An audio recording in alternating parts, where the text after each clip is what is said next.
নমস্কার, আমি মোনালিসার ডায়েরির আরেকটি পাতায় আপনাদের অনেক স্বাগত জানাই। আজকে সকালবেলায় বাগানে চলে এসেছি। চারিদিকটা কেমন রোদ ঝলমল করছে দেখুন।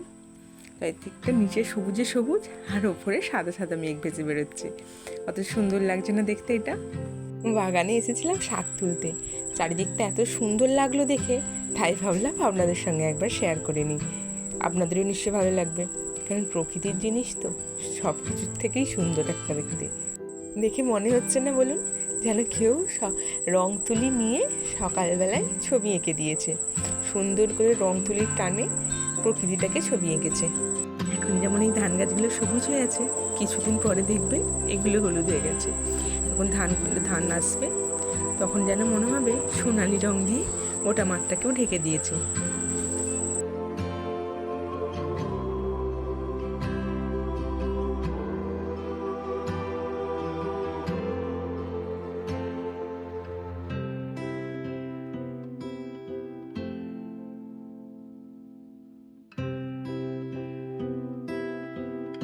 যখন দূর থেকে ওই কাশফুলগুলো দেখা যায়, তখন তো মন আরও আনন্দে ভরে যায়। আবার তারপর যখন হাওয়া লাগে দোলা দিচ্ছে, মনে হয় যেন যে ছোটোবেলায় বইয়ে পড়া কবিতাগুলোর মতো। বইয়ে কাশফুল নিয়ে এরকম কত কবিতা পড়েছিলাম। প্রতিটা ঋতুর মধ্যে মনে হয় এই শরৎকালটাই সব থেকে সুন্দর ঋতু। আবার বিশেষ করে যখন দুর্গাপুজোর টাইমটা হয়, ঠিক আগের সময়টা যেন কত চারিদিকটাই যেন আনন্দে আনন্দে ভরে থাকে। প্রকৃতিটাও যেন মনে হয় মনের আনন্দে ঘুরে বেড়ায়।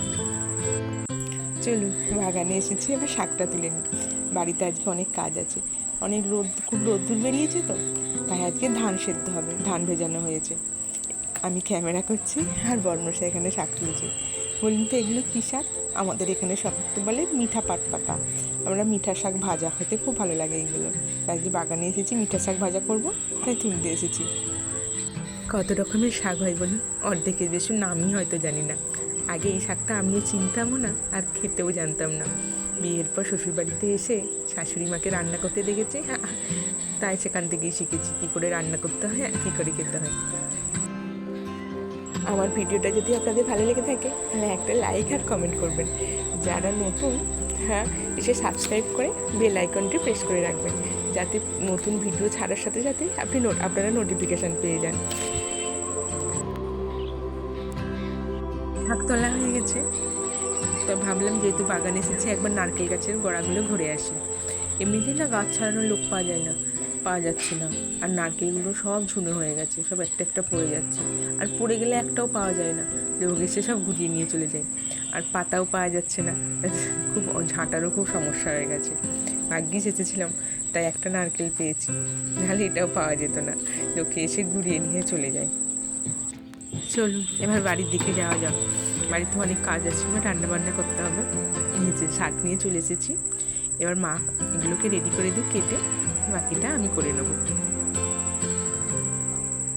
আপনারা কারা কারা এই শাক খেয়েছেন আমাকে কমেন্ট করে জানাবেন।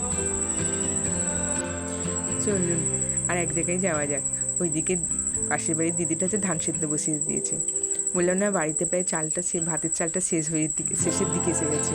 সামনে যেহেতু পুজো, আমার ঝলমলে রোদ্দুর বেরিয়েছে, তাই দিদি এসে বললো যে ধানটা ভিজিয়ে দাও, ধানটা সেদ্ধ করে দেবো। তাই দিদি এই ধান সেদ্ধটা দেখে।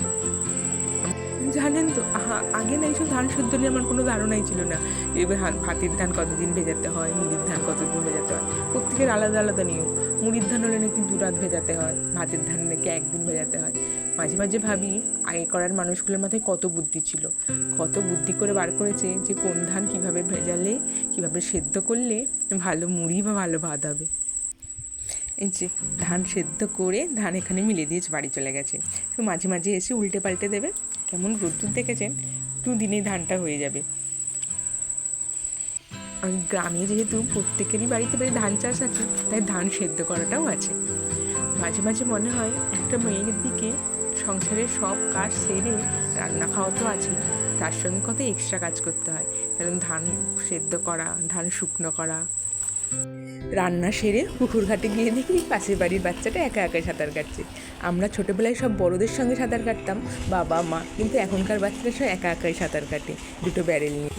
আজকের ভিডিওটা এখানেই শেষ করছি, দেখা হবে অন্য কোনো ভিডিও।